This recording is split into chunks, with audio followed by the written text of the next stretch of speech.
Okay, we're going to start with that grounded stardust chant that we taught some of you. And you can sing along if you want or not. We're just going to sing it probably about 5-6 times. Ground, ground, ground. Fall back and down, down, down. Deep in the ground, ground, ground. Where wisdom's found, found, found. We are listening into our center. We are listening into our center. We are listening into our center. Stardust inside of us blossoming. Stardust inside of us blossoming. Stardust inside of us blossoming. One heart rejoicing. One heart rejoicing. One heart rejoicing. Ground, ground, ground. Fall back and down, down, down.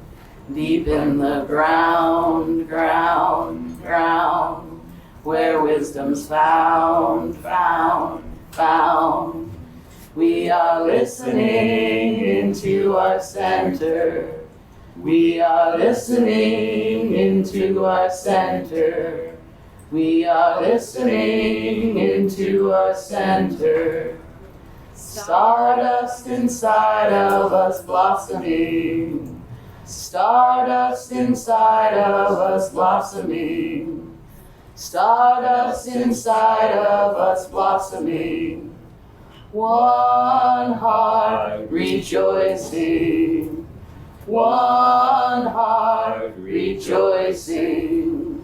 One heart rejoicing. Ground, ground, ground. Fall back and down, down, down. Deep in the ground, ground, ground.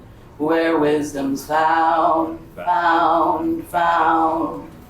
We are listening into our center.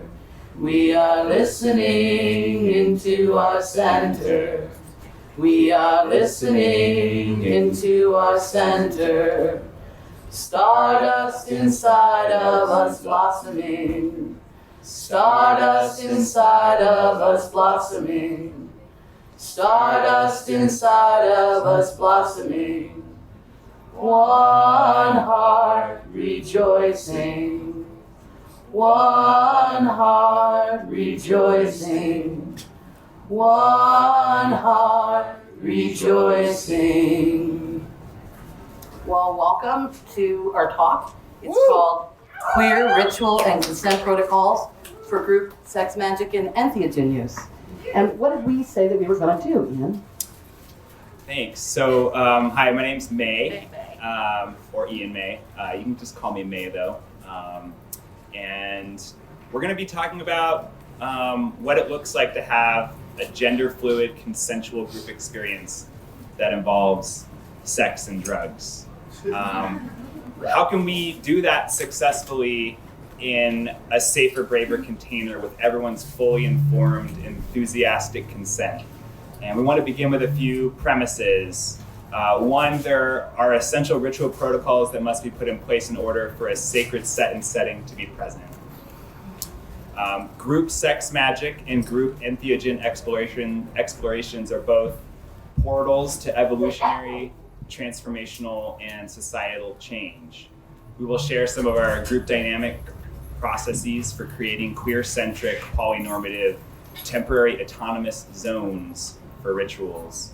And we'll discuss why and how ritual containers can help humans stay right-sized while traversing the unseen worlds and liminal realms brought to us by merging with entheogens. And we will share our understanding of the potency and potential of group work as differentiated from working in one-on-one dyads. And we'll share the definitions of consent and the safer, braver space protocols developed and used by the Living Love Revolution and Aphrodite temple system, which we'll get into more about what those things are. And we'll look forward to sharing our embodied experience on these topics and are open to vibrant, respectful exchanges about your firsthand experiences as well. So we started out singing Grounded Stardust just to try to help us resonate and feel energetically aligned. We're gonna say a little bit about who we are. So my name is Teri Ciacchi, like the official name on my website is the Reverend Teri Dianne Ciacchi. And I have a constitutional law base or declared church called Living Love Revolution. And I also have Interdependence and Autonomy LLC, which is a business that teaches consent. I'm a consent consultant, and I'm a person that helps set up protocols and councils to help deal with the things that I believe it was Brad from LA was talking about. How do you create consent focus? How do you make sure the consent is enthusiastic, informed, those kind of things? How do you make sure that the highest possible amount of liberation and ecstasy is available, and why would we do that? So we're going to talk about that a lot. I have been running Aphrodite temples quarterly. They're a sex magic container that's specifically queer-centric, and we're going to define all these words. So we're not trying to leave anybody behind. We're not trying to be smarter than you are. We just have a very specific vision that I believe, have a contract to be in this body in this lifetime to get some shit done. And it's stuff that's not normal, right? It's non-normative stuff. And so we have a little trick where we center our edge material that we learned from bell hooks, from margin to center. We put ourselves in the center as if that's normal, and we confidently, with self-esteem, walk that way. And we're gonna show you how we do that, hopefully to encourage you to empower yourself to manifest whatever your vision is. Mine just happens to be to have therapeutic, focused, sex magic group scenes that you sprinkle entheogens in once the scene's been set and people are comfortable and familiar enough. So those are some of the things that I do and some of who I am. Who are you? Thanks, Teri. My name's May, and I am a licensed body worker in Portland, and I'm also a priestess in training of Aphrodite, and we'll talk a little bit more about what that means. I'm also a very nervous public speaker, so thank you for this opportunity to be practicing that and having an opportunity to share some of these thoughts, experiences, and ideas that we have about consent and entheogenic use in sex magic. So a little bit more about the priestess body of the Living Love Revolution. So again, the Living Love Revolution that Teri was talking about is a church. It's also a community, and the priestess body, of which I'm a part, is a group of people that are devoted to cultivating ourselves and our capacity as resources, transpersonal resources of love and healing. And we're doing that work throughout the year, and 4 times a year we co-create, produce, share leadership and responsibilities to hold a safe container for people to do sex magic in. Those spaces are called Aphrodite temples, which we'll talk a little bit more about what goes into creating a space like that. So that's a little bit about me. And I want to say a little bit about what is a temporary autonomous zone. How many people are familiar with that phrase, right? So Hakim Bey, which is a pseudonym for Peter, I've forgotten his last name, you can look it up, wrote quite a while ago now a book called The Temporary Autonomous Zone. And the idea behind this, which is something that was picked up as the philosophy behind Burning Man and many other temporary experiences, is that it's not necessary for us to wait until there's a total revolution in order to live differently. You can create temporary autonomous zones where, if you carefully co-create with people the social norms that you want to live into and the kind of values and culture that you want to center your life around, you can say, okay, from 1 o'clock on Friday to 1 o'clock on Sunday, we're having an Aphrodite temple. It takes about 4 hours to get everyone's consent around the values that we're co-creating. We explain and educate people about how to embody those values. And we do all that before anyone touches anyone, before anyone actually takes an action, okay? And we do it slowly, much more slowly than I'm speaking to the microphone. And we do it in a much more relaxed environment. First of all, our chairs aren't above people, and we're not sitting in rows. We're sitting in circles. We make sure that people who have alternate abilities, like my husband Mark and I have a lot of physical needs from riding ourselves pretty hard and taking a lot of risks in our personal lives.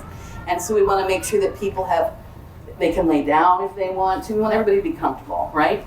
So temporary autonomous zone is a space where we create a space place with its own rules and social norms so that we have the opportunity to interrupt the programming of what we call the fading Uber culture and replace it with our own declared intentions and identities. This allows us to live again for a specific period of time in a culture that centers queerness, magic, consent, love as a central ethic, and consent. Did I say that already? And sex. Oh, right, sex. So what does it mean to be sex positive, queer-centric, gynocentric, and poly-normative? You want to take a couple of those? Go for it. Okay, great. Well, to be sex positive is kind of backwards. Like part of my desire is that someday we won't have to say LGBTQAI, right? Why do we have alphabet soup? Why can't we just say everyone but cis white patriarchal dude? I don't know why. Why are we the other, right? So in order to flip it, we still have to say sex positive, to say, the mainstream culture, the fading Uber culture, is sex negative. How do we know that? Well, we're all wearing clothes right now, and it's more than 80 degrees in here. Right? Right? Because our body instinct would be, let's take off the clothes and jump in the pool and do the talk from the pool. You can all do that. Like, you can take. And then queer-centric, we're going to define queer. We have a whole page of queer definitions that we'll get to. But queer then, so we're just taking all of these identities, which in a dualistic paradigm are the other, the non-normative, right? The yin, it would have been in Bradstock, right?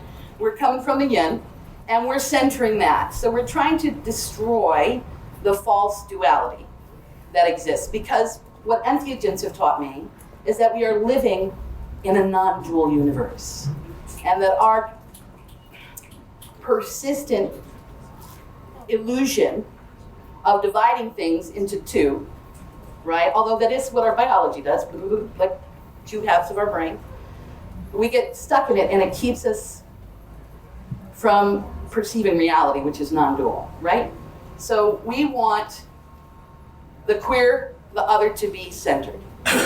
For that reason, we also say that we're gynocentric. We have to say gynocentric instead of androcentric, because by default, if we don't say gyno, everything's androcentric, right? The way that we've been brought up in the fading Uber culture. And then poly-normative means to be sexual, to be open, to be intimate in many ways with more than one person. So our take on things is that heteronormativity, straightness, dyads, and sex negativity are all culturally imposed and taught to us as normal, and we're like, what, there's so many other choices. And we're not even like, that's bad, because it's not, we're not being dualistic, but there's so many other choices. Don't you want to experiment and have some fun and try some new things out? I do. So those are all the ways that we're trying to be different. Thanks, Teri. So we want to try those things out. And we're actually up against a lot if we're going to try those things out, sex, drugs, and have that actually be safe and in service to healing. We definitely talked a little bit about, we heard Brad talking about some of the dark sides, and I think that that's really scratching the tip of the iceberg with the fact that there's institutions like sexism, racism, patriarchy, that are pervasive in all of our interactions, and it's not enough. Entheogens are powerful. I think we all know that, but they're not enough to spiritually bypass the power of these millennia-old institutions that are impacting in making so many of our interactions, whether they're social, financial, relational, there's violence embedded in our interactions, whether we know it or not. And I want to even go as far as saying, just to illustrate a point, that at this conference, the violence of patriarchy, sexism, racism is at play. In this talk, when I'm talking, there will be some of that at play in the way that I'm relating to this information and talking to you all. And we think that it's really important, if we're going to be trying to access some of the healing potential of entheogens and healing potential of sex magic, to name that this is also here in the space. This is in our minds and in our bodies, and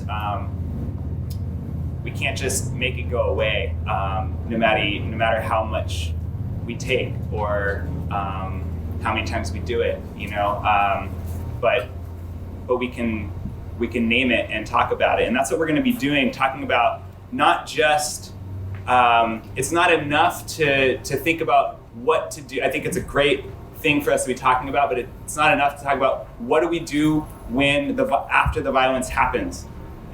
We need to be talking about how do we shift the paradigm of power structures so that this violence doesn't happen in the first place. And these temporary autonomous zones, these Aphrodite temples, for 3 days, we can do our best to try something different, to share power in a different way, to have try on a different idea of what sex is, what it's supposed to look like, what it's supposed to feel like, what satisfying interactions with each other is supposed to mean. So we're going to be talking a little bit about how we go about creating the conditions for that to be possible in a safe way.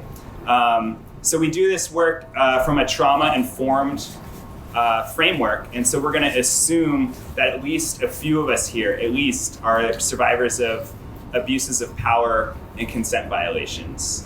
And I think most of us know at least one story of an abuse of power where predominantly cis male people have drugged people with the intention of overstepping consent completely, using substances to objectify and violate other humans, and not necessarily in the kind of, the ugly stories that we know of like roofing people but also taking advantage of the power that comes from the client practitioner relationship, the power that's there with transference of desire to belong, to love, to have attention.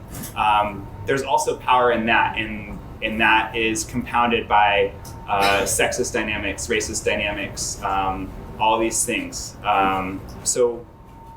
Because we live in what we call the fading Uber culture, where power over and domination is built into our social interactions, we know that it takes effort and intention to not abuse the power. So it's not enough. We have to actually work and talk about not abusing the power, because the default is actually abusing the power. We've seen that. That's playing out all the time. We're not thinking about it.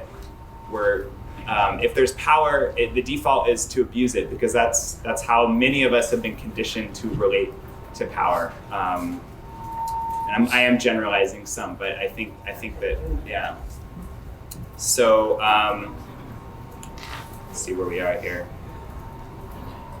So in addition to the problems caused by centering power over leadership processes, many people who are leading ritual containers are also not familiar with basic ritual etiquette and the cultural histories of magic and substances and foundational ritual structures.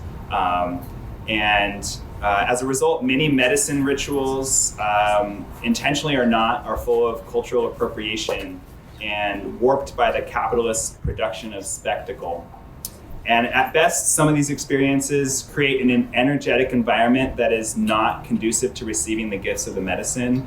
And at worst, there's, maybe not at worst, but at least at bad, there's a lot of bro dudes making bank, inflating their egos, offending the gods, insulting the plant spirits, and reaffirming spiritual materialism and re-traumatizing participants in their rituals. In the Living Love Revolution, Well, we talked a little bit about gynocentrism. Mm-hmm.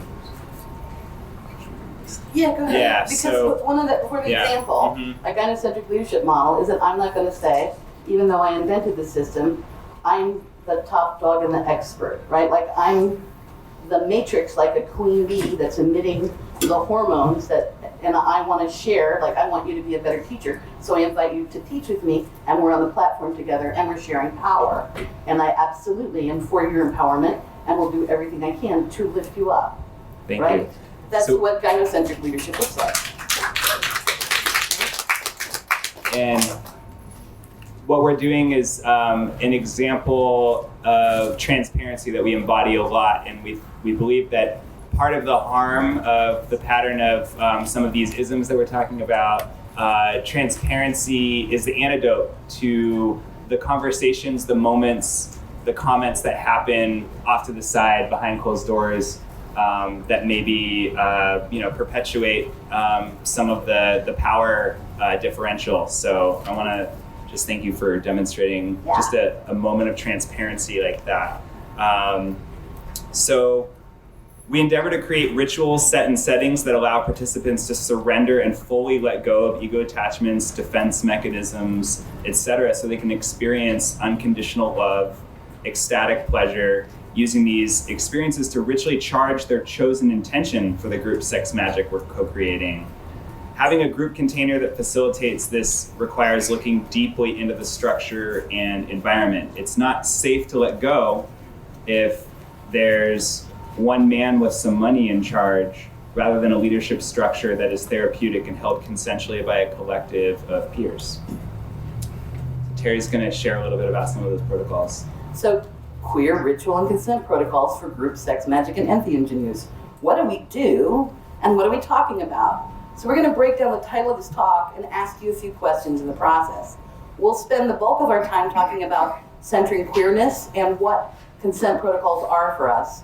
We'll also spend a shorter amount of time talking about our ritual protocols, why we prefer group situations over paired dyad situations. We'll share our definitions of sex magic and entheogens, and we're going to start from the end by talking about drugs in general and distinguishing them from entheogens. So here we go. This is a Q&A, so I'm going to ask you a question. Why do people use drugs in the fading Uber culture? Any ideas? Distraction. Distraction, To feel good. escape, Feel good. Numb. to feel good, Numb. to be numb, Amplify. to Amplify. amplify, Disintegrate inhibition. reduce inhibition, disintegrate inhibition.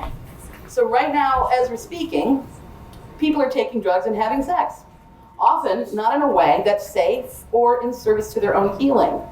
We're interested in advocating for psycho-emotional harm reduction, right? For actually figuring out why are people doing this? How can we create a therapeutic experience for them? We're not interested in like saying, oh, well, you should be doing it for this reason, right?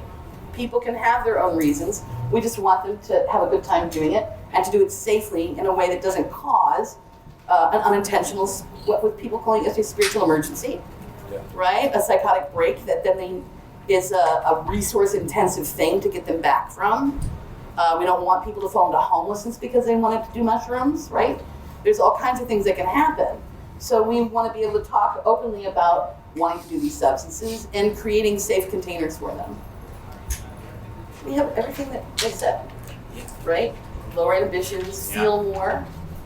We wrote up some answers, but you all gave them all. So Yeah. And one of the things that we really like about drugs and entheogens is that they clear the doors of perception so that you can have a sensory experience that's less accessible in the state of consciousness that we're conditioned to maintain in capitalism, which has something to do with staying in beta, right? We want to explore theta, delta, we want to explore all the different brain states, and we want to be able to enter and exit them at will, which is a skill that regular entheogen use can give you, yeah? So we like that. So I want to go all the way right here, and then I'll jump in there. So- Yes, so we're going to do this. Okay, great. Defining entheogens. Entheogens for us are psychedelics, including mushroom, ayahuasca, marijuana, LSD, 5-MeO-DMT. And we want to distinguish that from, and we have a big debate about whether ketamine is or not. We have some of the psychonauts in our group are like, ketamine, yeah. And some of us are like, well, I don't know, that's a dissociative. So, and we don't have to actually, these aren't the definitive for everyone thing. This is like in our group, when we are going to do sex magic and add entheogens, we usually have a buffet of the things we want to try, and we have an intentional talk beforehand. What are we going to take it, and what amounts, and who's going to sit and anchor, and who's going to do the drugs, and how are we going to make that work well for everybody, right? So in those conversations, we like to distinguish entheogens from dissociatives, because for our purposes, we want things like oxytocin and serotonin that will help us move towards intimacy and sexiness and belonging and togetherness. We also prefer things that expand the sense of self instead of things that completely eliminate the sense of self, right? And we want substances and behaviors that promote communion by reducing fixation on ego identity and help us be more right-sized. So we think taking entheogens, mostly from plant substances, helps us commune with non-human beings. Oh, right, I forgot to say that we're animists. Right. That's a really big part of it. We actually believe that magic is real. We participate in magic, and we use entheogens and plant spirits to do that. And we talk about the plants by calling them things like the green bloods. And they have personalities, and we talk to them. And we make them offerings, and we maybe name them while we're eating them or smoking them. So we know that entheogens are tools for elevating consciousness and awareness, heightening sensory perception, and even extrasensory experiencing. While they can absolutely play a role in helping us shed inhibitions that get in the way of knowing what we want and pursuing our desires, there's kind of a fundamental difference for us in the way this happens with entheogens and the way it might happen with either alcohol or cocaine or other things that we consider to be dissociatives. Does that point make sense to everybody? Okay. We don't have any objections to getting high and getting it on in one place or time for any stated reason, but in the Living Love Revolution, we're using these rituals specifically to build a new culture. So it's almost like an art project. And the project's goal is to have a new culture where we use we pronouns, which I'll say in a minute, right? And where we're moving towards a state of union, and we're trying to evolve our consciousness so that we can move into the future in a more loving and humane way that honors the great and precious gift of our lives here in this pretty alarming space and time. Yeah? As ecosexuals, I didn't say that either. Anyway, we're ecosexuals.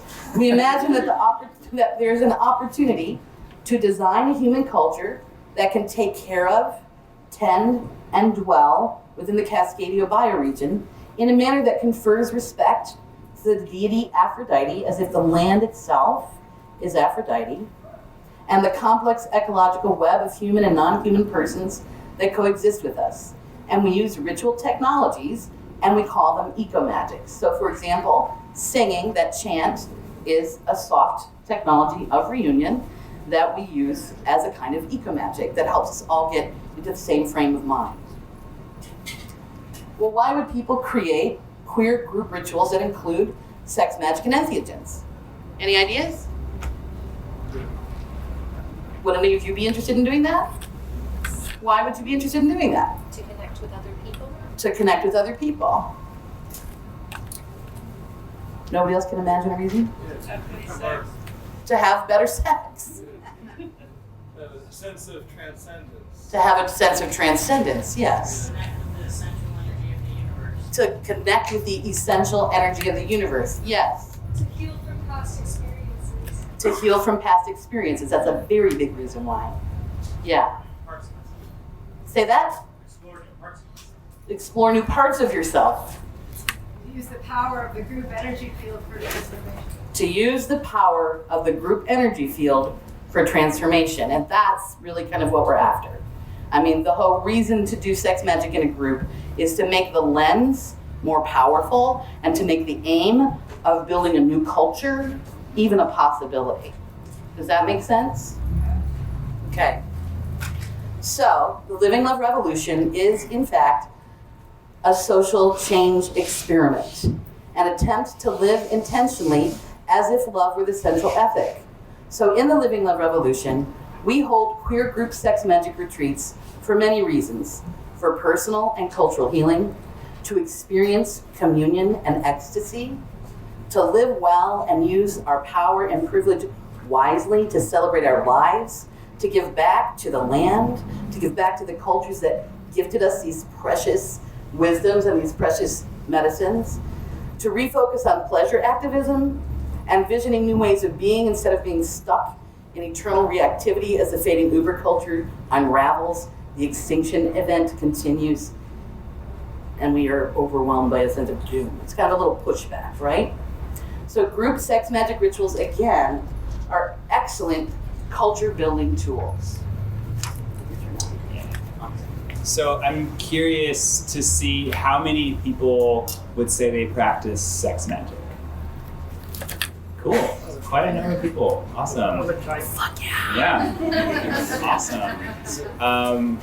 And how many of you are interested in participating in group? Oh, I guess we already asked this. Group sex magic. Yeah, it's like a poll. We're taking a straw poll. How many of you do sex magic? Or I guess how many people participate in group sex magic? How many people already participate in group sex magic? Cool. Okay. Yeah.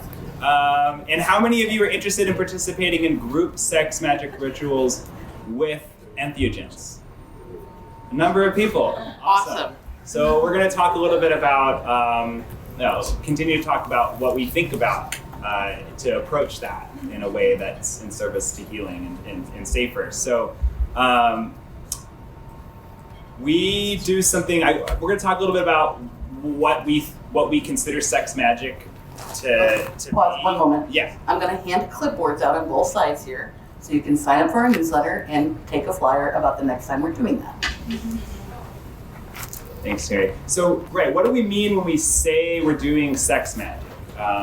And this isn't meant to be, corrective if someone has a different idea about that. This is just what we mean, and just give everyone a sense of how we approach it. And this is something Teri's been doing, these co-created temples called Aphrodite temples since 1999 for quite a while now. Starting in 2009, she formalized the priestess training, which I've been a part of that training system for about a year now, providing both an online and in-person curriculum. And a while ago, shortly after this priestess body was born, a kind of sporadic series of advanced temples began where we added entheogens to an already established Aphrodite temple sex magic ritual format. And we're going to talk a little bit about how these sex magic ritual containers and the way that we've approached creating a safer space, there's a lot of cross-application for group entheogenic rituals because we believe that the oxytocin generated endogenously and the serotonin and other hormones and neurotransmitters that are elevated during sex magic experiences, we consider those to have the same power and to be entheogenic substances generated within our bodies. And so we approach these containers as, even when we're not taking entheogens, exogenous entheogens, taking a substance, we still approach sex magic group ritual as if there's an entheogen present in our bodies working on us. And so the way that we like to go about creating a safer space for that is through what's been trademarked as the Living Love Revolution sex magic system. 6 steps to sex magic. 6 steps to sex magic. So we'll share those 6 steps. The first one is creating the container. So we identify the boundaries of the physical space. Some of this might sound basic, but honestly, if you've ever been, you can't skip these steps. If you've been in a group sex or group entheogenic experience, you know right away at some point or maybe upon reflection which of these were missing and what the impact of that might have been. So this some of this came about through trial and error, and that's how we learn. So creating a container, identifying the boundaries of the physical space, casting a circle, and this might look different for different people, but the way that we do that is through, it's rooted in Wicca traditions, the way we do that, elementals, directions, things like that. In this container setting time, we're also talking about what's in the space in terms of relationship agreements that we have with ourselves, our own bodies, other people who might not be in the room, like other partners, or we're bringing all that information into the space to create the container where everyone knows as much as possible to make informed decisions about interacting with each other. So step 2, step 1's create the container. There has to be a container. Step 2, purify the container, right? So we're distilling what is already in the space that we do not wish to invoke, right? So this is our fears, things that might get in the way of us having a healing experience. We name them to exercise them, to get them out of the container. Right. Because if they're there unconsciously, not spoken of, they can contaminate the container and take up a lot of the energy in your subconscious. Right, and just in case people are wondering about this, it doesn't mean I'm afraid of having sex with you all. And then the step is we're gonna remove that fear so that you have sex with everybody. That's an example of what we're not doing. We're removing the fear so that it's okay to say, actually, I don't want to have sex with you all, and we're still gonna have a fantastic, magical time together. So the fear is what we're purifying the container of, because I think a lot of us understand the power of fear to be not the best compass for having, expansive transformative experiences. So step 3 is focus the intent and cast the spell. We focus the intent by imagining, visualizing, and feeling what it would be like to have already had and be that which we're seeking. So we do that work. And then step 4 starts getting a little more fun. We energize the spell with pleasure. So through pleasure, through touch, breath, sound, movement, not necessarily interpersonal, sometimes just with yourself, sometimes with other people, sometimes with non-human, non-incarnate beings. There's a lot of room for how we each decide and feel moved to energize this spell that we're casting in this container. And then step 5, we release the energized spell.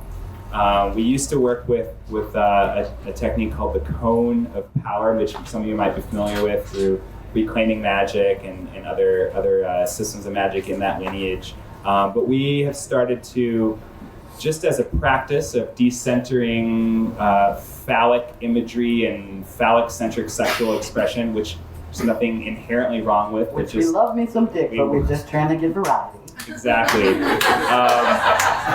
We're shifting away from doing a cone of power to release the spell and a toroid of power in a gynocentric model of orgasm to allow sort of a circulation, undulating flow of rising and falling again and again, not necessarily one focused explosive burst. It just lasts longer. Just lasts longer. So we release the spell, and then we step 6. Step sex. We ground, separate, and we do aftercare. We talk about aftercare. So refinding our individual centers if we've felt kind of merged with something or someone's else, releasing invoked beings that we called in during the casting, and checking in that everyone is present in their bodies and grounded. Another really important aspect is that when we're releasing the energized spell, we always have at least 1 or 2 transpersonal intentions, so that we're releasing attachment to the outcome, but we're devoting the energy to our higher, deeper selves and the greater good of all planets. Kind of like the Buddhist idea of merit. It's for all beings to be well. And sometimes we specifically choose species that are on the extinction list from the area where we're doing the ritual, so that we're actually specifically offering an extension of life force through our erotic wills to the continuance of other non-humans. I think based on timing, I'm going to Yep. to do a little jumping around for this next part. How are we doing? Hold on. Good, 20 minutes, 1:38. So how much time do we have left? 50? I have like 10 minutes till questions. Okay, great. 10 minutes. So where do you want to go? Here's what I was thinking was continue to do some of this, but Yeah. also kind of jump into some of this Yeah. first. You want to go to that Yeah. first? So we talked a little about sex magic container and what goes into that, and let's talk about some considerations for including entheogens. So we're talking about we like to focus a lot on consent in the micro because I think there's a lot of harm that we're trying to address that happens with consent violations in the microcosm of interpersonal interactions, small groups. It's also, we're not going to get, this could be a whole talk that we could have, so we're not going to get completely into this idea of macro consent, but we at least want to let you all know and give you some questions to sit with. We're not asking for people to respond to these questions per se, but these are questions that we ask ourselves, and we thought that we'd offer them to you all as well when it comes to working with entheogens. In general, in these group contexts, we like to ask ourselves, where does this substance or medicine come from, and who does it belong to? The answers to these questions might be different for each person in each context with each substance, right? So whose permission do I need to work with this substance? How is this medicine sourced, produced, grown, or obtained? What are the social and ecological implications of its movement through the human realms, the ecology of the planet, and then having it and taking it? Whose land am I on while I'm taking this medicine? What is an appropriate relationship with that land for me? How can I be right-sized in my relationship to this substance?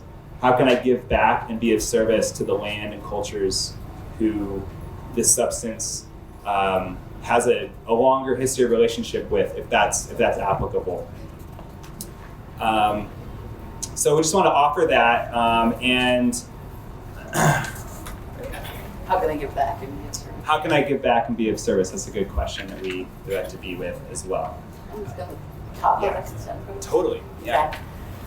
So one of the ways that I know that consent can be considered queer is that the history of the idea of consent comes out of gay male nonverbal consent protocols from the 60s, 70s, and 80s. So I've done a lot of research around queer culture, and the very first time that safe, sane, and consensual was used was in a Chicago DS, big D for dominant, little s for submissive, male sex club, where they wanted to set rules up because there have been some consent violations, okay?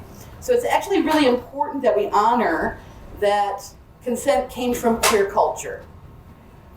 It's also important to honor that many different subcultures have many different kinds of consent. There's nonverbal consent because if your identity is illegal and you're a homosexual man and maybe you're going to go to jail and you're cruising parks and back alleys, then you're going to wear a hanky in your back pocket and wink and nod and take some assumption that's not verbal.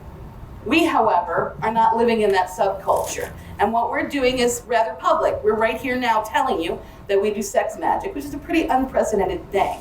The history of sex magic is that it's a cult. It's usually in small groups. Usually, when I was coming up in the 80s, first getting involved with witchcraft, you had to take an oath of loyalty to your Gardnerian high priest and priestess and agree to do things that they said, whether you consented to it or not. I wouldn't do that. I understand that because it came from a time when there really were, not just throwing the word around, witch hunts. That actually did happen, right? And people could not be public. So we're living in a time when it's like really wacky. You have to be super private about some things, and you have to be careful who you talk to about. But like Tom and was it Hawkeye? Yesterday were saying, we're out loud and proud about our Entheogen youth, right? So we were living in this tightrope.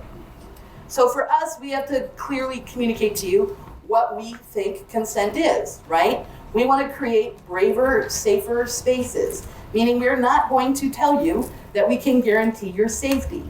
However, we're going to be trauma aware, we're going to be educated, and we're going to be clear about the definitions so that we give you an opportunity to choose freely whether you want to play with us or not.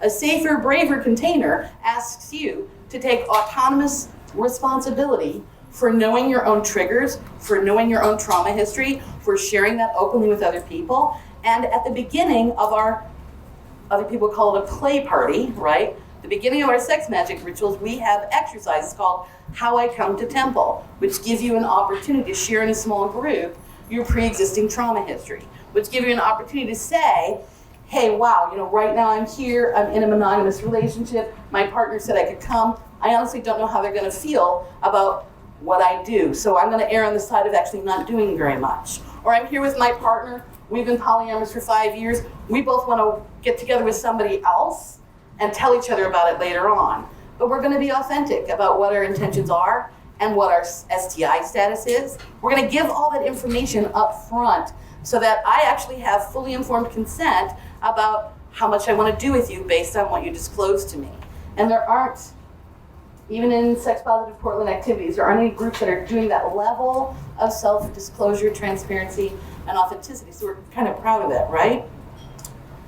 It's safe to assume that we can't give consent, we think, when we're already under the influence of a substance. Yeah.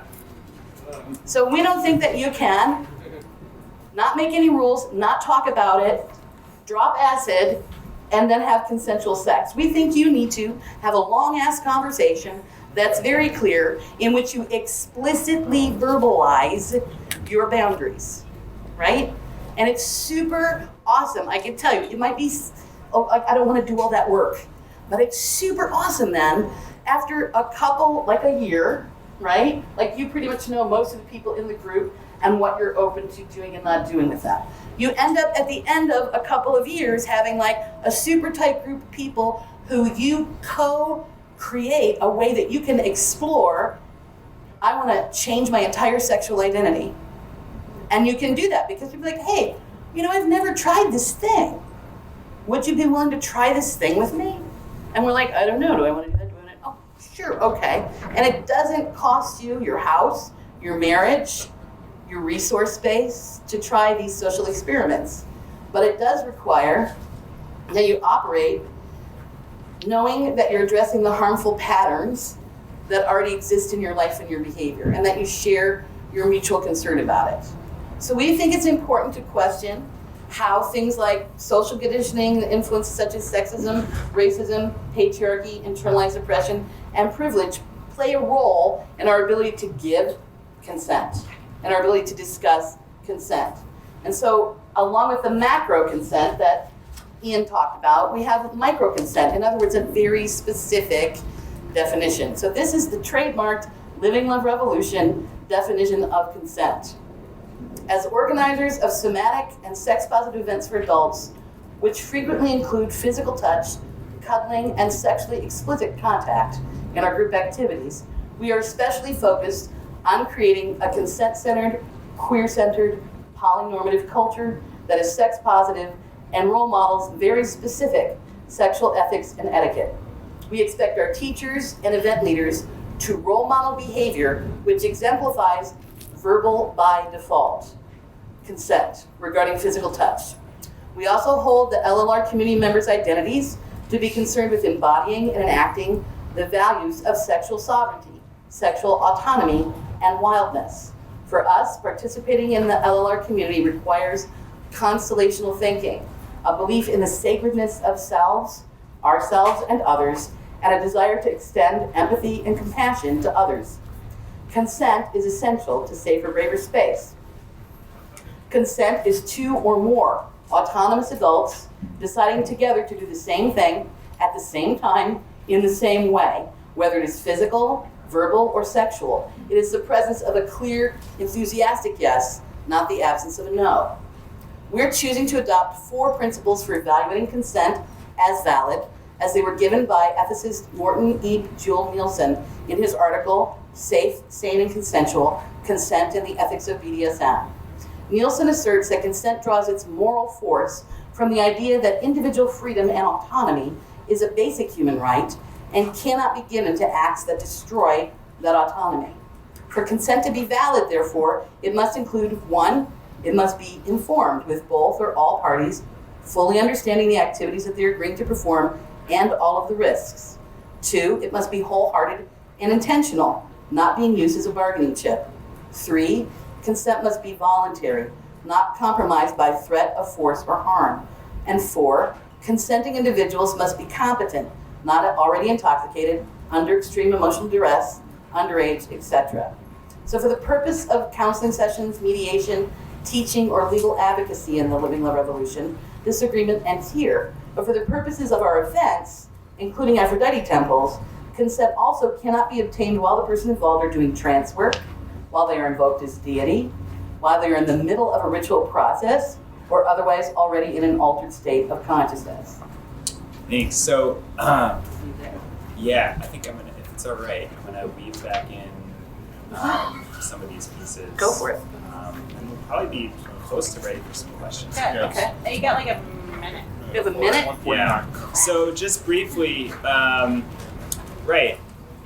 There might, I guess I want to speak to that. There might be in the air a little bit of a sense of question or inquiry about this concept of, we're talking about that we think that it's safest and we kind of operate from a place of not being able to give consent in an altered state of consciousness, and this sort of thing. And so you might be wondering, like, how does it work? Like, how can we have a group sex magic ritual with entheogens if that's how we're thinking about it? So I just want to like expand this idea, this notion of what we're talking about to represent a little bit about what it looks like, what we do, and how we feel entheogens can be really supportive in some of these steps in the sex magic container, whether it's energizing the spell, purifying the container, or maybe something else. I think it's possible to imagine a group of people getting together on a Saturday night, planning a ritual, taking 3.5 grams of mushrooms and trying to do it with each other. Maybe that works for some people, but for me that sounds pretty frightening and maybe impossible, depending on what it is that you're doing. So that's just to say that the role that entheogens can play in sex magic might look different if it's not just an 8-hour experience. If some of these rituals that we're talking about and that maybe you might go home and design with a group of trusted friends and lovers can take place over the course of a 3 or 4 day weekend or a whole moon cycle, where maybe at one point in the moon phase you're taking entheogens together, and then at another point in the moon phase you're coming back together having integrated that experience, having maybe perhaps a clearer sense of what you truly want and how you want to express that with your body, with another person, where your boundaries are.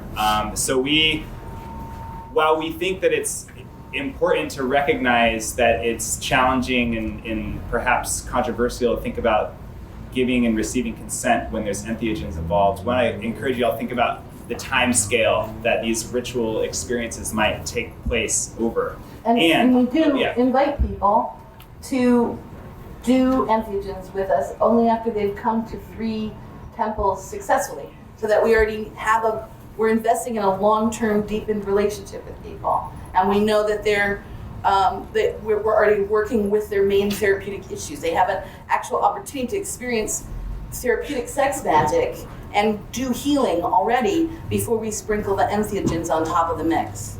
Does that make sense? That's what it feels like. Yeah. We'll get to the question in a second, James. So, and just on one last note here, so we talked about what the power that entheogens might have to influence our capacity to give and receive consent. We also we think it's important to be considering how the power of other social influences in a space might compromise this. Like, we've mentioned sexism, patriarchy, the internalized oppressions that come with that compromise our abilities to give informed consent and receive consent, hear consent. And so we think that it might be possible for people to access a purification process through the use of entheogens in a group space to actually purify the space of some of the power that comes with some of these institutionalized conditionings. Not to say that, that they go away completely. But but the entheogen can loosen your attachment to your ego, and then you can get beyond a sense of imposed dualism, and you might discover a persona or a way of being that the entheogen helps you get to that's much more spacious and in tune with the non-human. Yeah, and that you can might be your guide. So I'm not trying to make it that, entheogens are dangerous and bad.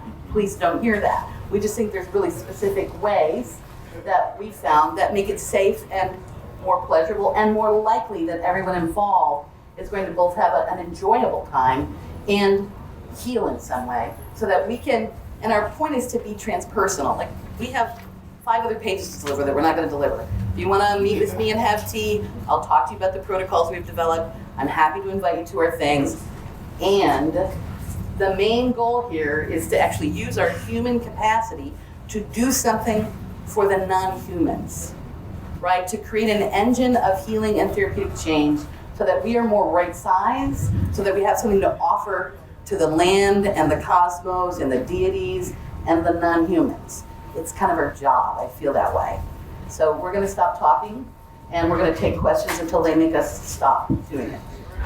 James, next. Okay, so when altered, you can't give fully informed consent, correct? You can't give fully informed consent if you're with someone for the first time Yeah, but and you don't have a pre-existing relationship, and to try to impose that as an ambition is Yeah, I was including egoic that. and heroic. Yeah. That's not the place to decide what. But the other part of saying, can you withdraw consent at any time? Yeah, we have it You haven't that mentioned that yet. That's you can definitely change your important. mind as many times as your mind changes. And that's part of our temple protocol. Which had to And be in fact, you could say, yeah, right on. And then you're like, oh, well, you know what? Actually, I'm not very comfortable with this. Thank you. And because we do the actual sexual exploration in small groups of 5 that are presided over by one priestess, the priestess is both the anchor, right? And is holding space for everyone and slows things down and says, I want to check in with you. Are you fully present? Are you fully able to give your consent in this moment? Which means, we slow things down and we maybe don't have as much heavy, sexy, penetrative shit as other people do. But we know that no one's going to leave having done something that they didn't want to do that we didn't find out about.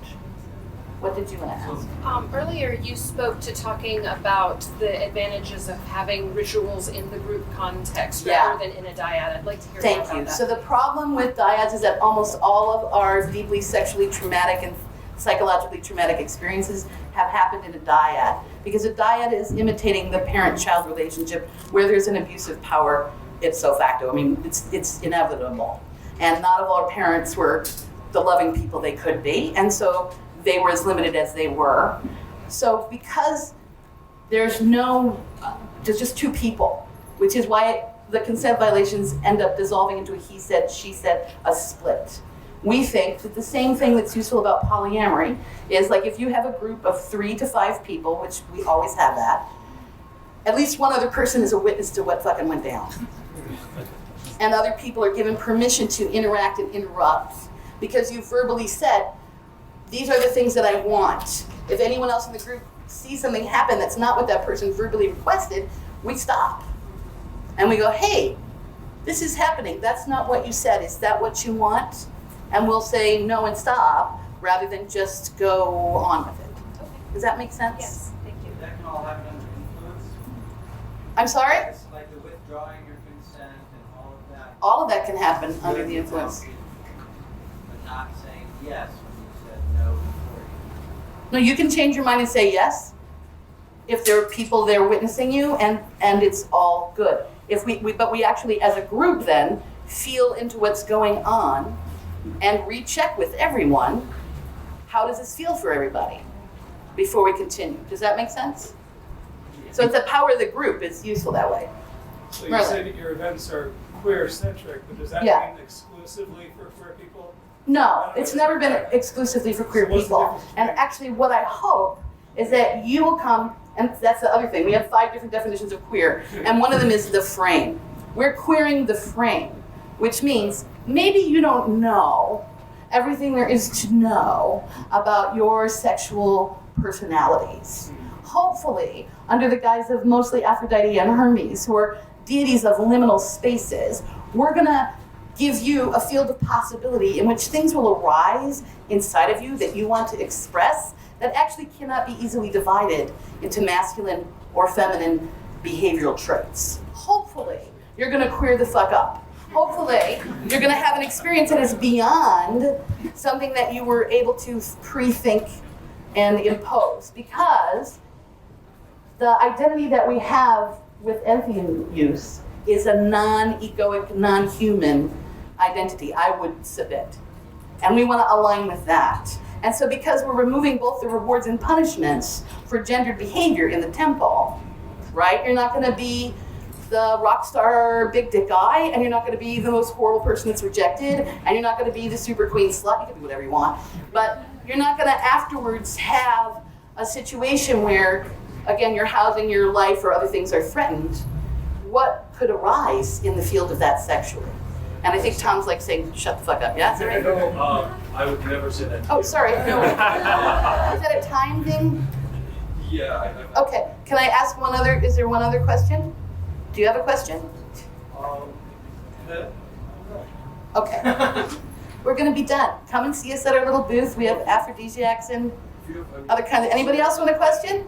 I see one in the back. Yes, ma'am. I'm not a man, and Miss. my question. I'm not Person. I'm a they. Would you stand up and yell your question so I can hear it, because you're way back there. How do you deal with gender non-binary people getting misgendered in We deal with kindness and generosity. One of the things that we have in our communication agreement is that we don't penalize people who aren't familiar with our subculture's lingo and neologisms. And unless someone actually has a malicious sociopathic intention, and they repeatedly, after being told and educated, abuse that education and refuse to get with the program, even then we would just say, this is not for you. This is not the sex magic party you're looking for.